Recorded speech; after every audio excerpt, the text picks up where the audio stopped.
Now, you might be wondering, how do we go from a blank site to your ePortfolio? So this video will cover how to create your Google site. We will begin by first clicking this button, Create New Site.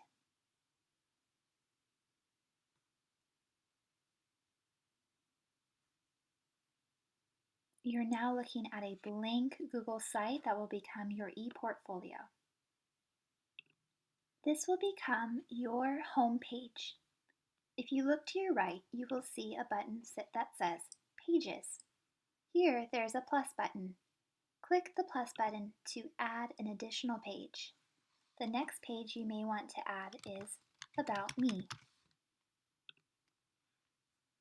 So now you have two parts, Home and About Me. As you can see, this is our home and About Me. You can go ahead and add additional pages for What is Counseling, Professional Training, Blog, and Connect. So click that plus button, New Page, What is Counseling,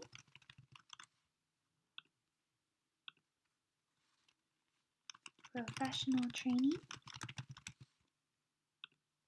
Then you'll have two additional pages, Blog and Connect.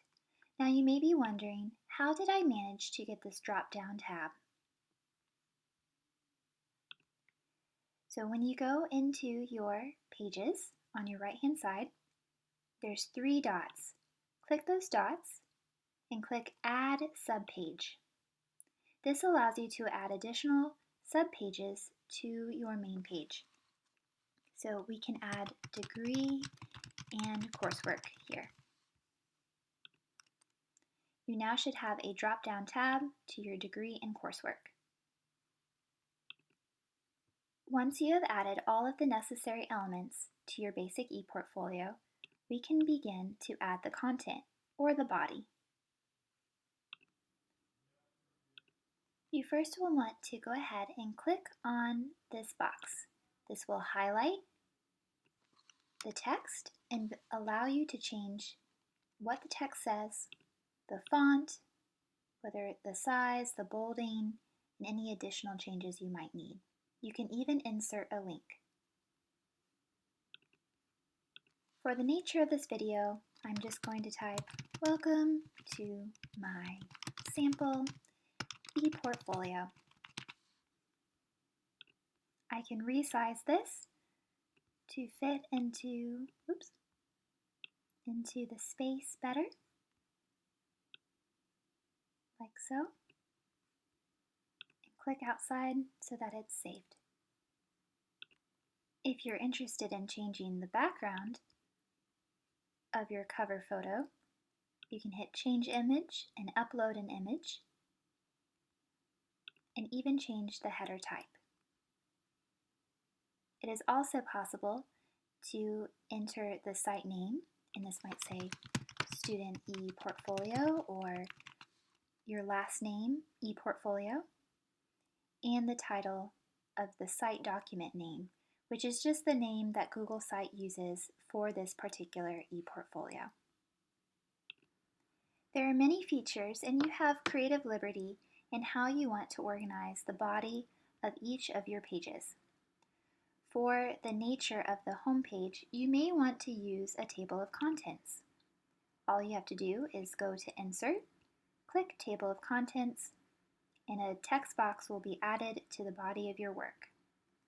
If for whatever reason you have images, a button you need, a link to your YouTube page, etc., there are all multiple options and layouts available to you within the Google Site page.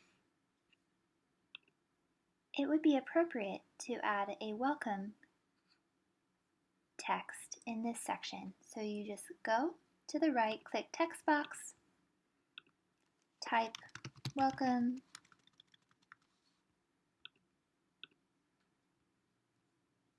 and insert your text. In the sample, we include a welcome phrase and then links to different portions of the ePortfolio. This makes it easily accessible to a viewer. To create this link, type your text, for example, about me, highlight the text, and go to your text box. There's a button that says Insert Link. You can click it and then link it within this site to About Me and hit Apply. You should now be able to click on this link and it should take you directly to About Me when published. Earlier we mentioned changing the background of your cover photo. This can be done by uploading a photo into the program. We'll select this photo for the nature of, it will change the background to About Me. And now you can go down to Layouts. And this is where you can type in a little description about yourself, which that information has been given in another training module. So you can introduce yourself and type it there. And to add a photo, you just click and upload, similarly to how we did changing the background cover photo. Although not required, you could even add a YouTube video introducing yourself and some of your interests to make it more personable. It's all up to you. Now follow me to the degree and coursework. This is an important aspect of your ePortfolio as you link your coursework into your ePortfolio so that it is easily accessible to a supervisor or future employer. This can be done by embedding the URL into your web page, or in this case, ePortfolio. I have already taken the liberty of copying and pasting the URL from PBA's catalog that can be then inserted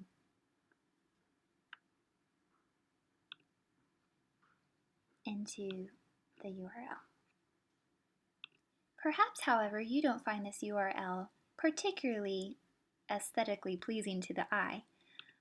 It is also possible to type and click a link that a viewer can easily access your catalog.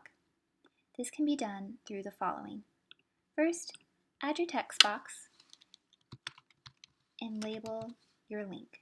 So you have your text, you select it, you click Insert Link, you paste your link, making sure that the text has been selected, and hit Apply. You now have an accessible link that can be used. So my page is now linked to the Clinical Mental Health Counseling Program Learning Outcomes and coursework. Hopefully this was a somewhat helpful crash course in creating your student ePortfolio. There's much to explore on this site and many ways to create a creative and unique portfolio that is specific to your needs as a counseling student. There's plenty of options for changing the theme, the colors, the style, and adding any additional pages you might feel are relevant to your ePortfolio. Thank you.